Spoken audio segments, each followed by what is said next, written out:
સુંદર સ્ત્રી મળી જાય, પણ દેવયોગ એવો બન્યો કે પુરંજન રાજા ચાલ્યો જાય છે, વનમાં નીકળ્યો, ત્યાં એક પુરંજની નામની એક સુંદર કન્યા એને જોઈ,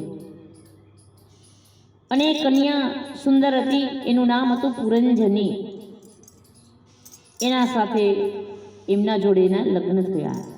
રાજા એને ઘેર લાવ્યો, સમય વીતવા લાગ્યો. રાજા પુરંજની નામની કન્યામાં એટલો બધો આસક્ત રહેવા લાગ્યો કે સુખદેવજી મહારાજે આખો એક સ્કંદ, એક અધ્યાય લખ્યો કે પોતાની પત્નીની નકલ કરવા લાગ્યો. પુરંજની હસે ને તો હસતો તો, એ રડે તો રડતો તો, એ જેમ કરે એમ એ ભોજન કરે તો ભોજન કરતો તો, એ બેસે તો પોતે બેસતો તો, એ સૂઈ જાય તો પોતે સૂઈ જતો હતો. બધી જ નકલ પુરંજનીની કરવા લાગ્યા. સમયને જતાં ક્યાં વાર લાગે છે. 100 વર્ષના વાણા વાયા, હવે વૃદ્ધાવસ્થા આવી. યુવાનીમાં ક્યારેય ભગવાનની સામે જોયું નહીં, ન તો ભગવાનનું સ્મરણ કર્યું,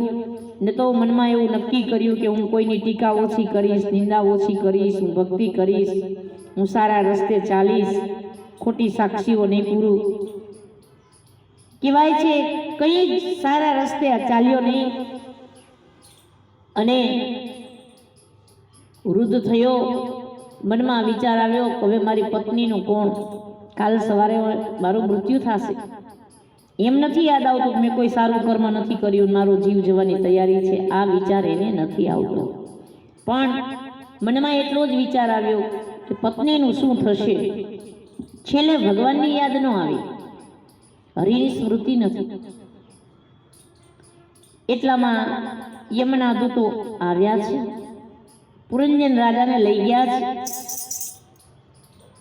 અને મનમાં પત્નીના જ વિચાર કરવા લાગ્યો કે મારી પત્નીનું શું થશે. છેલ્લી ઘડીએ હરિસ્મરણ થવું જોઈએ. ગોપીજનો બોલ્યા હતા કે ભગવાન અહીંથી ગયા, એ પાછા નહીં આવે, નહીં પધારે, પણ હે ઉદ્ધવજી, અમારા હરિને અમારા વતી એટલી વિનંતી કરજો કે અમારી છેલ્લી ઘડી જ્યારે હોય ને ત્યારે અમને દુનિયાની કોઈ વ્યક્તિની યાદ ના આવે, પણ છેલ્લે કૃષ્ણ કૃષ્ણ કરતા ઉદ્ધવ પ્રાણ અમારો જાય રે, પ્રાણ અમારો જાય ઉદ્ધવ, આ જીવ ભલે વયો જાય, મરતા સુધી મારા નામ કૃષ્ણનું ભૂલ્યું ના ભૂલાય રે. કૃષ્ણ કૃષ્ણ કરતા ઉદ્ધવ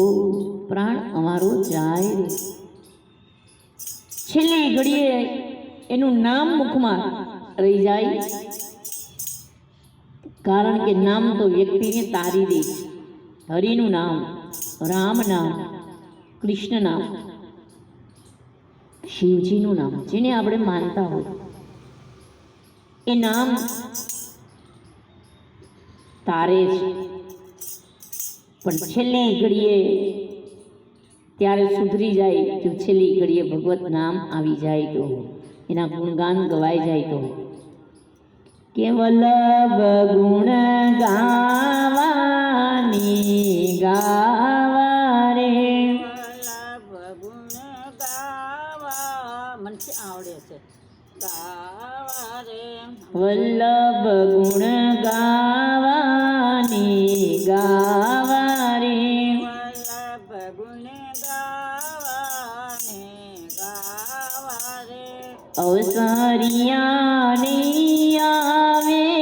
આવા અવસરિયાની આવે આવા રે, વલ્લભ ગુણ ગાવાની ગાવા રે, વલ્લભ ગુણ ગાવાની ગાવા રે,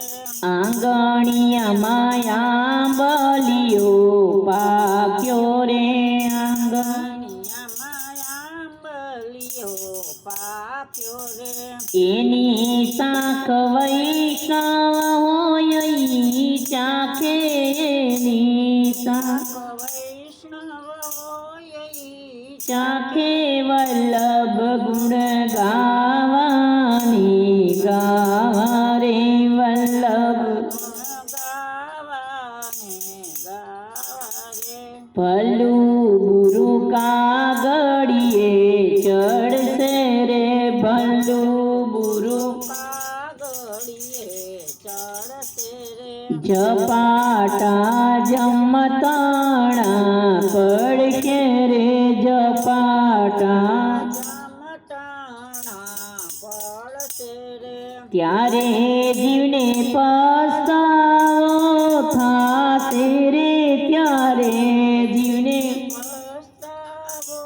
થાશે રે વલ્લભ ગુણ છેલ્લી ઘડીએ જો ભગવાનનું નામ જીવને આવી જાય પણ રામચરિત માનસમાં તો ચોપાઈ લખાઈ કે આખી જિંદગી ભક્તિ કરે જન્મ જન્મ મુનિ જતન કરાઈ અંત રામ કહી આવત નહીં મોટા મોટા ઋષિ મુનિઓ પણ છેલ્લી ઘડીએ ભગવાનનું નામ તો કે લેવાનું ભૂલી ગયા છે એ ચૂકી ગયા છે અહીંયા તો પુરંજન નામે રાજા અને છેલ્લી ઘડીએ હરિસ્મરણ ન થયું નરકમાં વાસ થયો અને પરિણામે નરક ભોગવી અને છેલ્લે એને સ્ત્રીનો અવતાર આવ્યો કારણ કે છેલ્લી ઘડીએ એને સ્ત્રીનું સ્મરણ કર્યું હતું જેનું સ્મરણ કરવામાં આવે છેલ્લી ઘડીએ જીવ જેની સ્મૃતિમાં હોય એવો એનો અવતાર થાય એવું કહેવાય છે પુણ્ય હોય તો પાછો માનવનો જ અવતાર એને પ્રાપ્ત થાય છે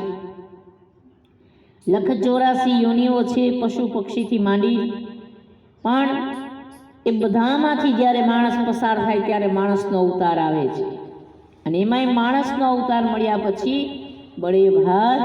માનુષ તનુ પાવા સુર દુર્લભ સબ ગ્રંથની ગાવા પછી એને ભક્તિની પ્રાપ્તિ થાય છે જો એ જાગી જાય તો અહીંયા સુખદેવજી મહારાજ લખે છે કે પુરંજન રાજાને સ્ત્રીનો અવતાર મળ્યો અને સ્ત્રીનો અવતાર મળ્યા પછી ત્યાં વિદર્ભી એનું નામ છે ત્યાં એના લગ્ન થાય છે યુવાન થયા લગ્ન થયા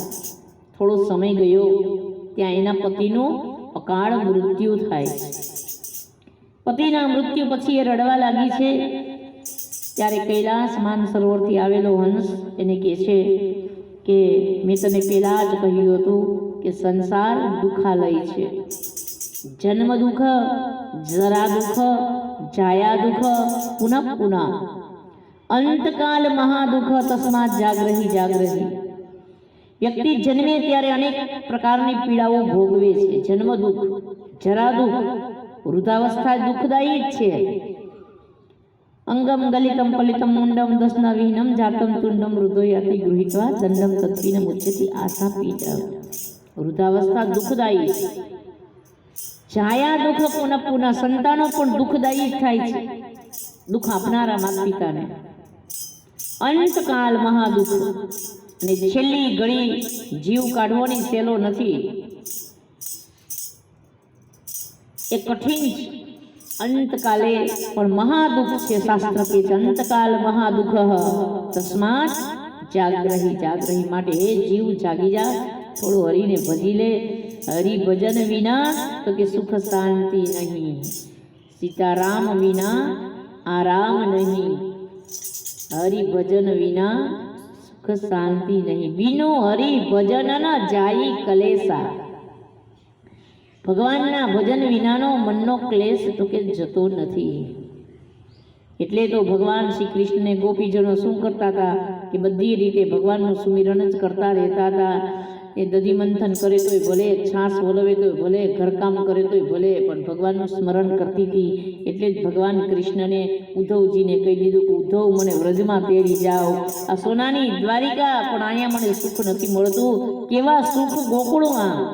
એ સવારે વહેલી ઉઠતી ને મૈડા વલોવતી દૂધના કટોરા માખણ મિશ્રી પીરસાય કેવા સુખ ગોકુળના